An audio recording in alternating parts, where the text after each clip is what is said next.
How you doing, YouTube? Matt Massive Beer Reviews back with a little bit of counterweight up in this piece in the form of their voided Oatmeal Stout. A doppelbock from these guys. Now an Oatmeal Stout, getting that uber traditional stuff in. I'm digging it. It says here, voided utilizes 6 malts to create a rich chocolate, caramel, and pronounced coffee-like flavor from within its darkness. Roasty undertones accompany a full, viscous mouthfeel. Opening a void may inspire more voids to be opened. 7% alcohol by volume. This was canned almost 2 months ago. And comes courtesy of my boy, Stefan. Yes, let's see how this sucker rolls. God damn. When's the last time you saw somebody, new school brewery, put in a can Oatmeal Stout? Not Oatmeal Stout with marshmallow peeps and money and chicken wings and all that stuff. Oatmeal Stout. I mean, I'm sure it's happened more often because of the pandemic. You know, you brew your beer, it had to go in a can pretty much, but I can't tell you the last time I had one. I need a paper towel. There's a little speck of Oatmeal Stout there. I'll put my arm in it and it'll get all sticky and I'll get pissed off. So anyway, what does that look like? I'll let you in on a little hint. Looks like an Oatmeal Stout. Yeah. Label-wise, it's cool. Just a little bit of a little serpent in the background. Little serpents. Maybe you're taking a why do I keep saying it? Take on Serpent Stout from Lost Abbey, maybe? I don't think that's I think it's an Oatmeal Stout, though. But anyway, steaks in the background. Yellow and black label. Looks the part. It's even good news.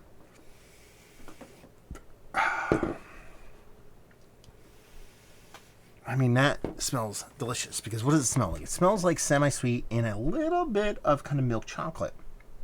And this is, when we talk about, that kind of influence that oatmeal has on beers, more specifically stouts, with this kind of soft lactose component. That's what really you're getting here. I'm actually quite taken that this actually does not have lactose in it. So I wouldn't say vibrant, but how meaningful that oat addition brings that lactose to the table.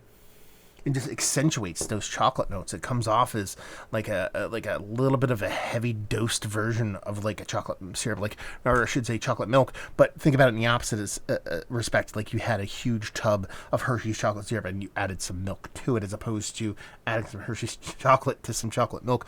It's that kind of thing, a soft lactose component and this really rich kind of chocolate characteristic with these nice rich roasty toastiness like they talked about in the label. But that oatmeal is unmistakable, both from just that is what is providing the lactose component, but there is an oatmeal graininess to it too. And as somebody who is a certified oatmeal junkie, we're diving in. I'm happy. Cheers.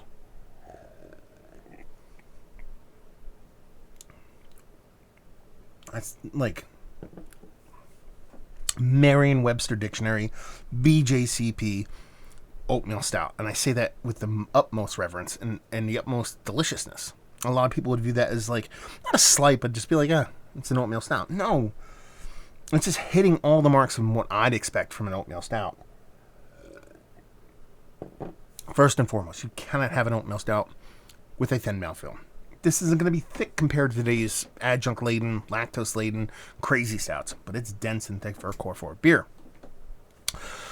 That oat characteristic is definitely there and vibrant in the taste. You get a nice roasty component from those big chocolate malts, those charry kind of malts they use in the beer itself. Where you definitely get that oatmeal component in too. It's not like gummy, it's not wet, it's not like undercooked or anything. This nice, vibrant kind of oatmeal characteristic that brings that soft little kind of pseudo lactose kind of vibe to it, which not only adds to the mouthfeel, but just adds a little touch of an additional sweetness to the beer, because it's not an overly sweet beer to begin with.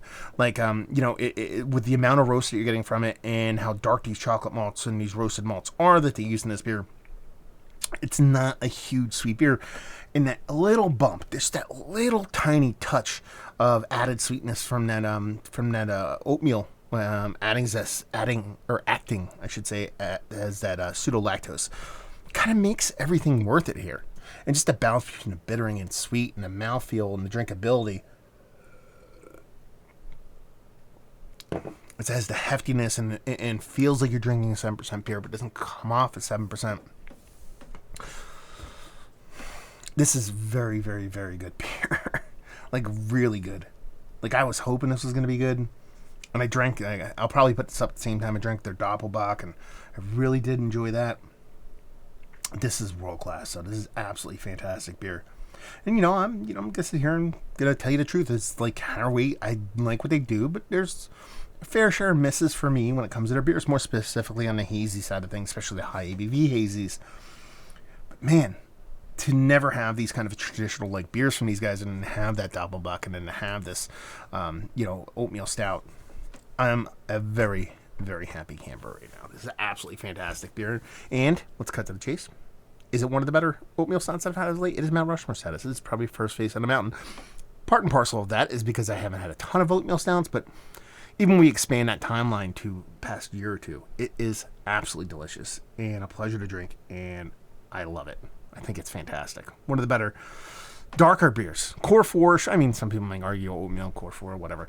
Core 4 dark beers, like non-barrel aged, sub 10%, it might be Mount Rushmore status on that list if we open up that list to that broad of a stroke. Absolutely fantastic beer. Valued availability, no idea, Steven. You're going to have to let me know what's what and leave you with if you like what we like this beer. If you like oatmeal stouts, that's it. It's going to stop there because that's really, in today's day and world and age of everything being crazy, and a lot of people dig on the classic styles or the more simpler styles. So it might not be everybody's cup of tea, but I think you'd be surprised, really, because that's where those beers are born of these beers. When you get these Core 4s, these traditional styles like this, and they give you that kind of milk chocolate kind of component. They give you that pseudo-lactose component. That's why those beers exist, because you enjoyed those flavor profiles in these old school beers. Wait, what if we just added lactose to it? Or what if we just added chocolate to it? Or, there's a little bit of coffee in here. Let's put some coffee in there.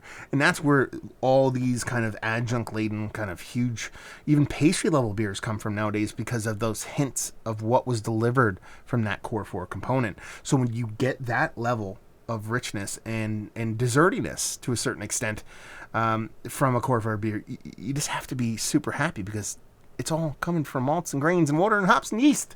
You know what I mean? And not from an adjunct addition. Nothing wrong with those beers. I love those beers, but this is really fun stuff. So there you go. If you like that, you'll like this.